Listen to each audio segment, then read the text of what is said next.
Good day mga ka-uncle.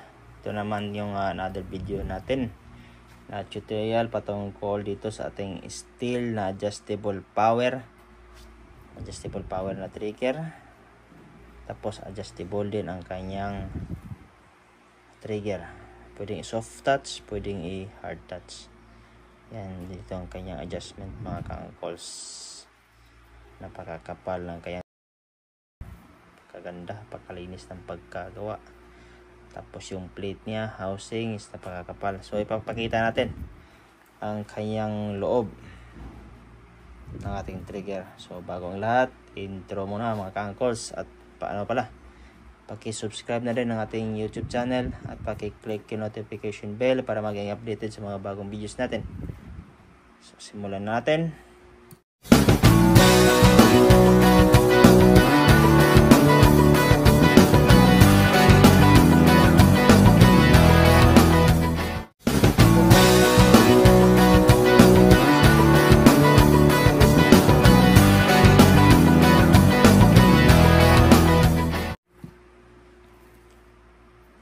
So, discuss muna natin. Ito yung kanyang adjustable power. Nandito yung kanyang spring. Bakit siya adjustable power? Anong purpose niyan? Purpose yan for AC tuning. Halimbawa, magpapalit ka ng pilit na gagamitin. Kailangan mo mag-adjust. Pwede mong babaan or taasan yung kanyang power para makita mo kung aling FPS or feet per second or velocity siya magandang tumama. Napakadali lang kasi makapag-adjust ka ng kanyang power. O di kaya kapag magpapalit ka ng barrel sa inyong unit, so kailangan mo rin i-tuning kung aling power siya maganda tumama. Yun ang kagandahan dito kasi madali lang siyang i-tuning. Dito lang. Tapos ang kanyang trigger, pwede mong tigasan or lambutan. Yung iba kasi pag lalo na sa competition, mas maganda yung soft touch lang. Kasi kung matigas yan, hindi siya pwedeng gagalaw yung unit mo kapag matigas sa kalibitin. So ayan, malambot na siya, wala ng spring. So baklasin na natin pa isa-isa. So tanggal na natin ang kanyang power or springs. Power spring.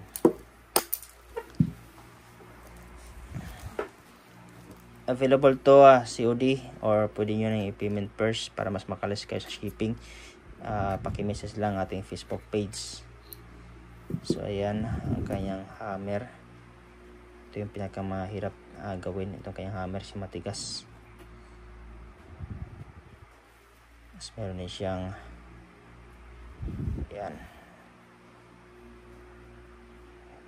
Kanyang hammer mga ka-uncles. Tapos yung kanyang parang connecting rod sa kanyang power spring.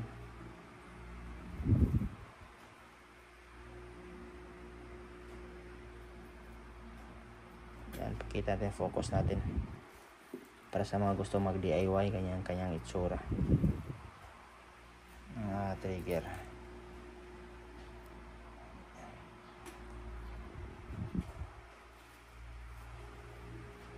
Tapos dito naman tayo sa kanyang hammer, adjustable power ang kanyang hindi pala hammer, trigger. Tigas pa naman. So kailangan dipokpok. Tanggalin muna natin mga ka-uncles.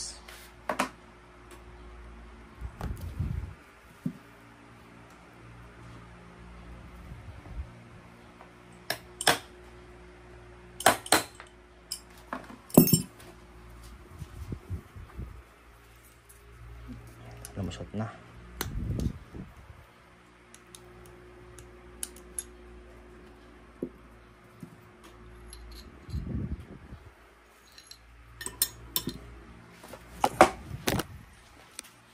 Yung mga ka-uncles, yan yung kanyang trigger. Tapos yung kanyang return spring. Yan. So pakita natin anong magiging itsura ito sa loob. Yan lang. Pag click mo dito, click mo, papalo siya, tatanggalin yung lock, siya papalo. Tapos ang kanyang adjustment, yan, kita ba yung screw na yan ay yung adjustment ng kanyang tulak niya yan dito.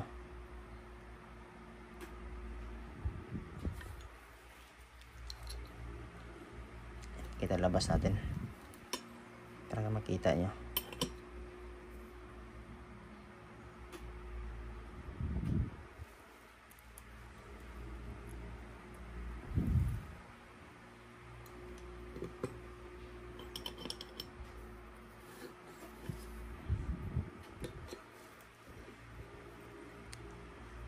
Pagka gusto nyo itong mga videos mga ka-angkol, please subscribe na lang sa ating YouTube channel para maging updated sa mga videos natin. So ayan yung mangyayari, assuming nasa loob to,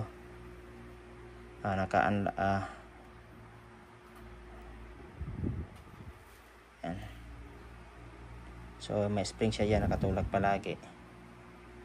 Yan, assume spring nakatulak. Tapos kaya pag ikasa mo yan, sasabit siya kasi may spring ka nakatulak dito. Yung adjustable power mo yan, nakatulak yan palagi para pwede mo adjust yan, soft touch o hard touch.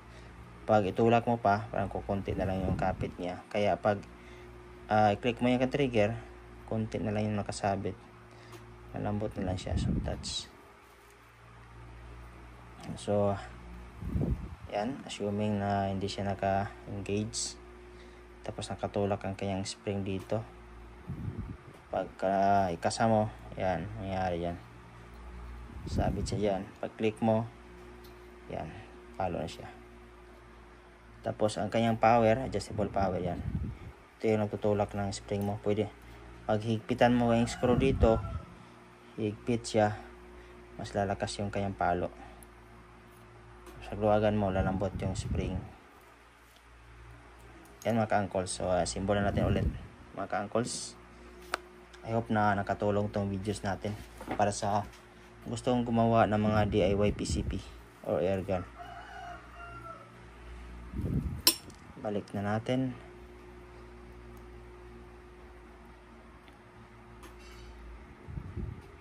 Pitan natin to para hindi siya malaglag.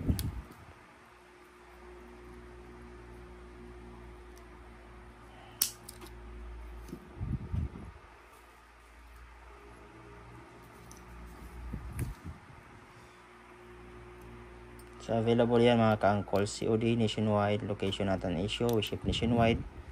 Pwede rin gusto yung makalis, free shipping.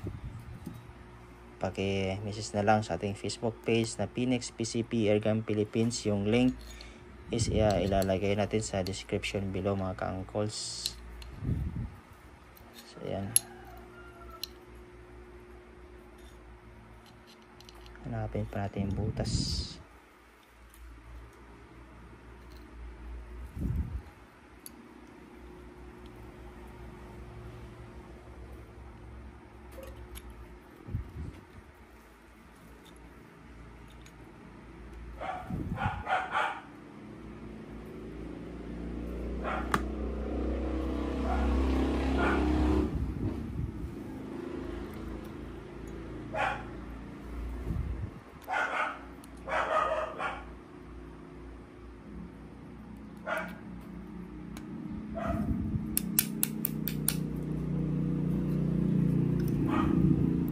Mga ka-angkols, nakabit na natin ang kayang trigger. Tapos yung susunod is ang kanyang hammer. Huwag nyo muna ilagay yung spring, pasok nyo muna ang kanyang parang spring retainer.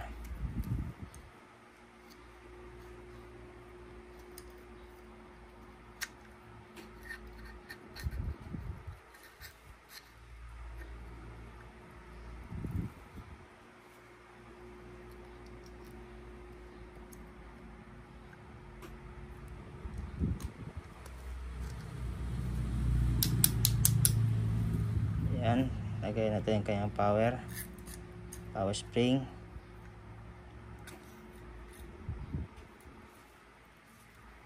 Tapos ang kanyang pang-adjust ng kanyang spring.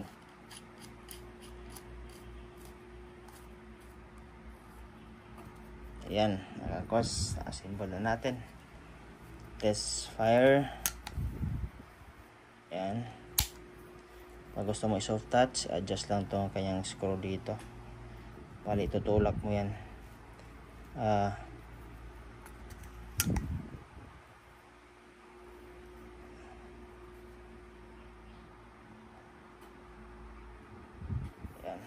nakatulak. Pag i-adjust mo, tutulak siya ng konti. Hanggang konti na lang yung kakapit dito sa kanyang dito. Tapos natin. Ayan mga kaangkos, nakasabit. So yan mga kaangkos, see you in the next video natin. Paki-click na lang yung notification bell para mag-updated ka, mag-notify sa YouTube mo kapag mayroong videos may videos tayo na i-upload. Paki-subscribe na rin sa ating YouTube channel at paki-follow na lang din ang ating Facebook page na Phoenix PCP Airgun Philippines mga kaangkol. See you in the next video.